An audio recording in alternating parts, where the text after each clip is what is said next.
proses yang sangat transparan, live di TV, terbuka, dan dengan pertimbangan yang matang dan adil, hasilnya adalah proses demokrasi yang dipercaya oleh masyarakat. Pemakzulan Jokowi, Ketua MK menyebut, peran MK dan DPR telah diabaikan dengan penerbitan Perpu Ciptaker ini.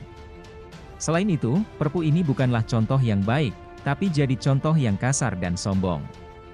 Kasus pelanggaran hukum dan konstitusi yang sudah berkali-kali dilakukan oleh Presiden Jokowi dapat diarahkan untuk impeachment atau pemakzulan, kata dia.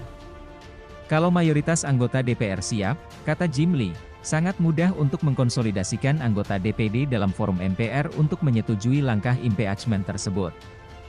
Sebelum Ketua MK Jimli, anggota DPD asal Sulawesi Tengah Abdul Rahman juga menyatakan penerbitan Perpu Cipta Kerja bisa berujung pada pemakzulan Jokowi.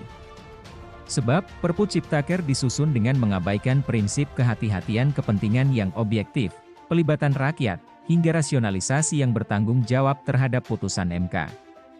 Dengan adanya syarat-syarat pemakzulan, tentunya pemakzulan bisa saja dilakukan, kata Abdul kepada Tempo, Senin, 2 Januari 2023. Adapun aturan ihwal pemakzulan presiden tertuang dalam UUD 1945 Pasal 7A 7C. Aturan ini menyebutkan, Presiden dan Wakil Presiden dapat diberhentikan oleh MPR atas usul DPR apabila terbukti melakukan pelanggaran hukum berupa pengkhianatan terhadap negara, korupsi, penyuapan, tindak pidana berat lainnya, atau perbuatan tercela. Maupun apabila terbukti tidak lagi memenuhi syarat sebagai presiden dan atau wakil presiden.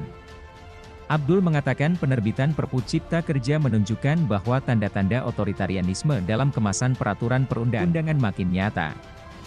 Penerbitan belait ini juga dinilai Abdul ugal-ugalan serta membahayakan kehidupan berundang-undang di Indonesia.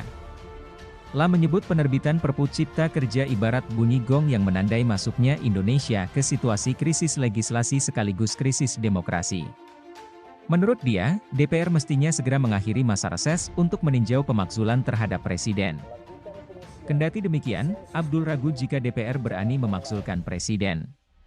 Pasalnya, koalisi pemerintah di DPR sangat gemuk. Kalau persoalan alasan pemakzulan, bisa saja DPR memakzulkan. Tapi apakah berani? Koalisi saat ini sangat besar, ujarnya. Di sisi lain, kewenangan DPD disebut Abdul tetap sengaja dimandulkan. Jika DPD punya kewenangan lebih, maka Abdul bakal menginisiasi pemakzulan presiden. Oleh sebab itu, Abdul menyarankan seluruh pimpinan DPD untuk datang ke istana. Tujuannya, memperingatkan Presiden Jokowi soal presiden buruk yang dihasilkan dari penerbitan Perpu Cipta Kerja. Presiden harus melaksanakan putusan MK dengan langkah-langkah substantif dan bertanggung jawab. Mengingat persyaratan untuk memakzulkan telah memenuhi, akankah Jokowi dimakzulkan?